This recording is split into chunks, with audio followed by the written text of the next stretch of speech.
आओ।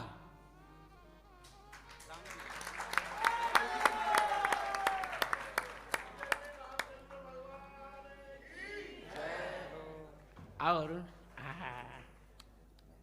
इसको हटाओ तुम।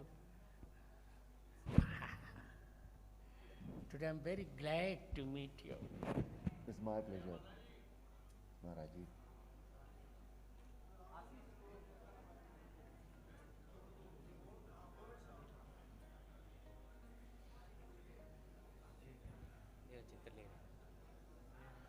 नहीं, मैं कह रहा हूँ उधर से हट जाओ। सब लोग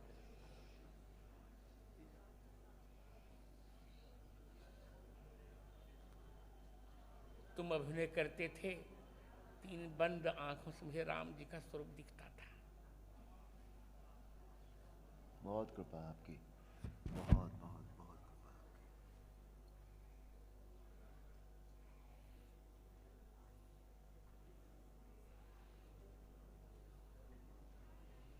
भले और लोगों ने अरुण को अरुण देखा हो, पर ये जब अभिनय करते थे तब इनमें राम जी का आवेश होता था।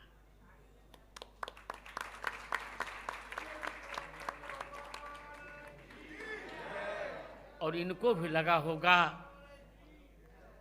कि रामत्व, जब तक भारत में राम सापेक्ष राष्ट्रवाद नहीं होगा तब तक भारत के कल्याण की कल्पना नहीं की जा सकती। सत्य वचन, यदि कोई संवाद कंठस्थ हो राम जी का तो मैं दूंगा ही, कंठस्थ हो तो। जी जरूर। अच्छा, मैं दे रहा। जैसी आपकी मैं अपने वक्तव्य में ही अरुण गोविल को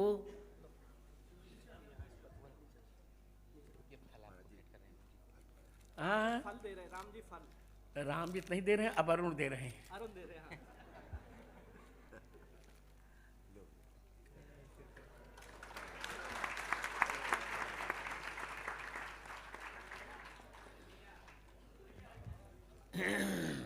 अरुण,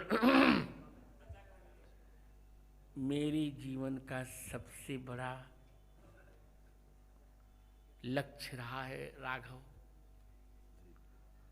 5 वर्ष की अवस्था में मैंने जन्म के 2 महीने बाद अपने नेत्रों को मैंने विदा किया था। 5 वर्ष की अवस्था में पूरी गीता कंठस्थ की और 7 वर्ष की अवस्था में पूरे रामचरितमानस को कंठस्थ किया। और संसार की सारी तीनों ईषणाएं मेरे मन में नहीं रही। कुछ नहीं, न कोई चमत्कारी बनना, न बाबा बनना, सब कुछ हो चुका। न पैसा चाहिए, तो केवल में केवल अर्थ चाहिए, न धर्म काम चाहिए। कौशल्या कुमार मुझे राम चाहिए। मैं अरुण को हम माइक दे रहा हूं। राम जी का एक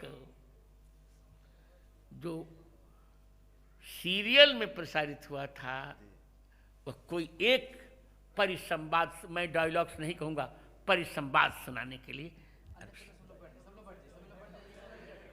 आप लोग बैठ जाइए, फिर मैं उपसंहार करूंगा, फिर तब आरती होगी। परम पूज्य महाराज जी के चरणों में कोटि कोटि वंदन।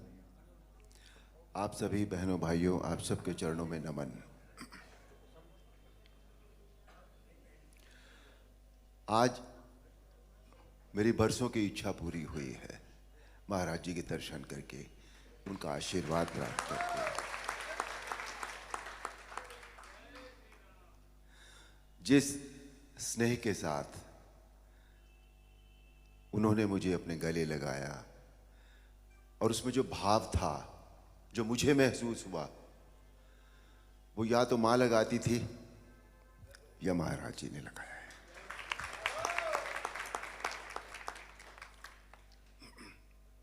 महाराज जी की आज्ञा हुई है रामायण का एक परिसंवाद सुनाने की। एक प्रसंग है जो हमारी रामायण थी उसमें, कि रावण जब पहली बार भगवान राम के सामने युद्ध क्षेत्र में आते हैं, तो उनका सामना सभी से होता है। पहले हनुमान से भी होता है, सुग्रीव से भी होता है, सभी लोगों से होता है, पर कोई भी रावण को कुछ कर नहीं सका था क्योंकि इतने वरदान थे उनके पास।